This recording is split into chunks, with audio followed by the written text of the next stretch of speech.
tal como lo habíamos anunciado, recibimos en nuestros estudios en vivo al ingeniero César Ron, asambleísta por el Partido Social Cristiano, con quien haremos un balance del trabajo realizado por la Asamblea Nacional a propósito del COIP, con temas muy polémicos y otros muy importantes, pero que lamentablemente quedaron fuera. Qué gusto que nos acompañe, buenos días y bienvenido. Quisiera comenzar por el más polémico de todos los temas que incluyó este debate del COIP, que es la despenalización del aborto. ¿Por qué no se despenalizó el aborto? ¿Fue por convicción o por las presiones de los sectores sociales que defendían la vida desde la concepción? Bueno, Luisa, yo tengo que decirle que yo defiendo la vida. Yo voté en contra de la reforma. La reforma no pasó porque no hubieron los votos. Apenas tuvo 65 votos la reforma. Y hubo varias abstenciones que no permitieron que esta reforma pase. La vida desde la concepción es una norma constitucional en el caso ecuatoriano, que está en la Constitución de la República. El artículo 45 de la Constitución establece claramente, ¿no?, defender la vida desde la concepción, desde el vientre de la madre. Y yo defiendo a esos niños que no tienen voz, que no pueden ser recibidos en la Asamblea Nacional, que no tienen micrófono y que tienen el derecho a nacer. Ingeniero, no obstante, ¿qué opciones tienen los grupos que estaban a favor de la despenalización? ¿Habrá alguna salida o posibilidad a futuro o habrá que ver qué decide el presidente de la República, si veta o no lo aprobado por la Asamblea? No, el presidente en el tema del aborto no puede vetar nada, porque esto fue votado y fue no solamente votado, sino que fue reconsiderada la votación.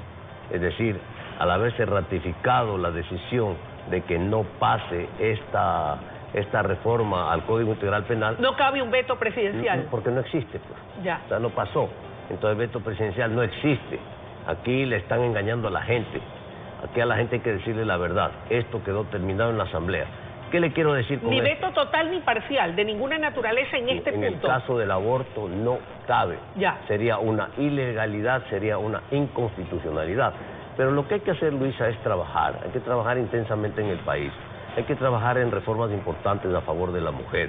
La violencia contra la mujer está muy subida de tono. No podemos darle la espalda a la mujer, hay que resolver los problemas. Tiene que haber un acompañamiento del Estado.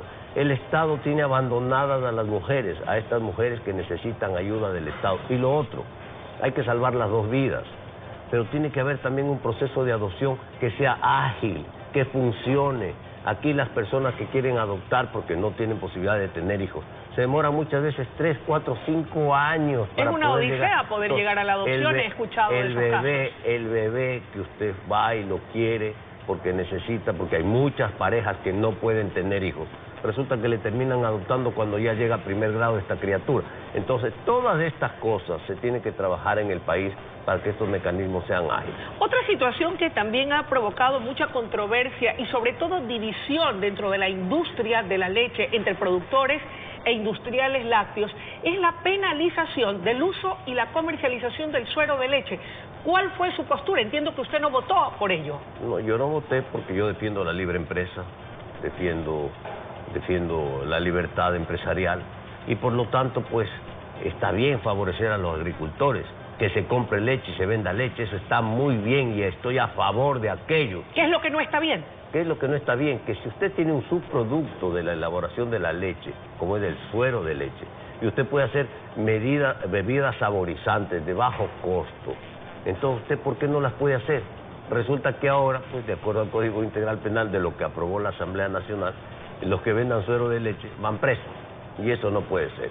Porque usted puede a través del suero de leche hacer bebidas saborizantes de bajo costo. Siempre y cuando esté debidamente rotulado en el producto. Y lo tiene que decir, pues, bebidas saborizantes de fresa, de chocolate, de lo que sea, ¿no? Y obviamente va a tener un costo mucho más bajo que la leche. Y usted como consumidor, lo que no puede decir es que vende el suero como leche. Por supuesto. Ahí sí métalo preso porque está falseando la verdad. Ahí está muy bien. Que no es el caso. Pero no es el caso. El caso es que se prohíbe prácticamente la elaboración de bebidas saborizantes a través del suero de leche. Y hay otra arista que no se ha considerado. Estamos hablando de pobreza, estamos hablando de sectores en el Ecuador que lamentablemente aún viven en condición de extrema pobreza y que se les hace difícil acceder a alimentos a bajo costo. Y entiendo el suero de la leche, quienes lo defienden y han han investigado y científicamente está comprobado, es un alimento de alto poder nutritivo que es ampliamente aceptado en Europa y Estados Unidos. Así es, en todo el mundo se lo consume, aquí también se lo consumía, o se sigue consumiendo todavía porque esta reforma todavía no está en el registro oficial. Allí cabría o podría, y ahí sí cabría tal vez un veto por parte del Ejecutivo. Podría caber en este caso porque está, digamos, esta controversia y fue aprobada la reforma. Entonces el presidente de la República puede o mantener o puede vetar. ¿Qué es lo que convendría, cree usted? Que se abra el mercado, que se abran las posibilidades, que se establezca claramente la rotulación. Si usted vende leche, es leche. Y si usted vende suero de leche, es suero de leche. Bebida saborizante a base de suero de leche. Y obviamente el precio va a ser muy diferente. Usted está tocando un tema sensible que es la parte económica, la parte social. Eso es lo que tenemos que también mirar en el Ecuador. Ingeniero, ¿qué temas quedaron fuera? Habida cuenta de que el COIP es un proyecto, fue un proyecto bastante amplio. Entiendo que hay preocupación en algunas bancadas, como en la bancada social cristiana, porque temas álgidos, temas importantes no fueron tratados. Mire, la reforma es tan grande que pasa por el aborto, el uso de la cannabis para medicinal, pasa por el abigeato, pasa por los prisioneros de guerra, pasa por la medicina caducada, pasa por la medicina falsificada y termina con el endurecimiento de penas. O sea, esto es una reforma trole. ¿Qué se quedó fuera? Reformas, por ejemplo, al tema aeronáutico, cosas fundamentales, el terrorismo aéreo que estaba en una disposición que la presenté a la Asamblea Nacional, que tiene que ver con el porte de armas, que tiene que ver con la falsificación de información, que tiene que ver con la no presentación de información, que tiene que ver con la carga que se está transportando.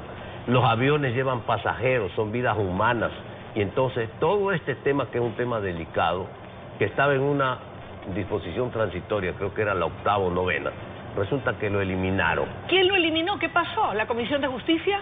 La Comisión de Justicia, su presidenta, ¿no? Porque lamentablemente pues también se cambiaron textos a última hora y estas cosas no pueden ocurrir en el Parlamento ecuatoriano. Se dan. De acuerdo a lo que usted dice. Se dan porque el código de la función legislativa permite al ponente hacer cambios de última hora. Y eso no puede ser, esa es una reforma fundamental que se va a tener que hacer en la legislatura, porque hay un cuerpo colegiado que es la comisión donde se discuten los temas y se vota democráticamente.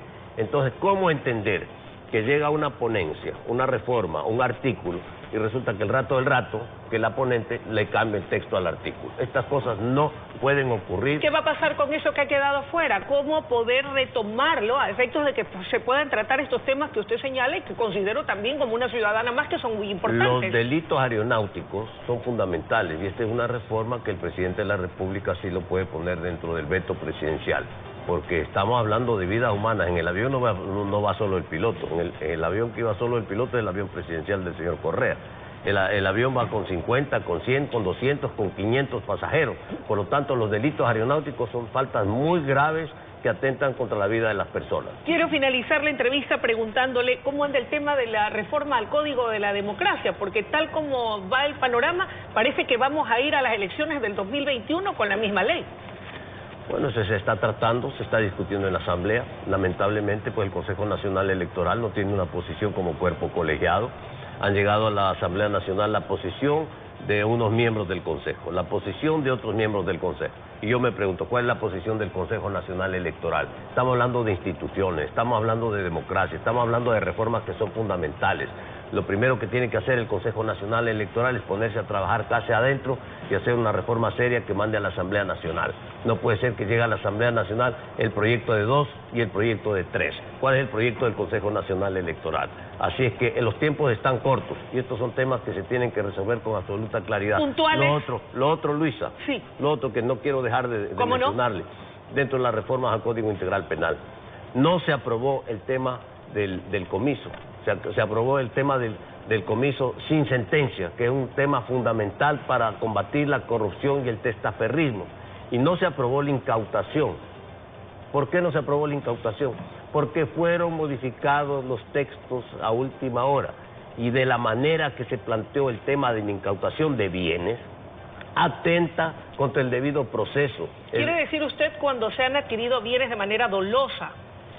Y la incautación, déjeme decirle algo más, La incautación está vigente en el Código Integral Penal, en el artículo 557. Es una medida cautelar que está vigente en el Código Integral Penal actualmente en el país. Aquí no se le está hablando a la gente con absoluta claridad. A los ecuatorianos hay que decirles la verdad.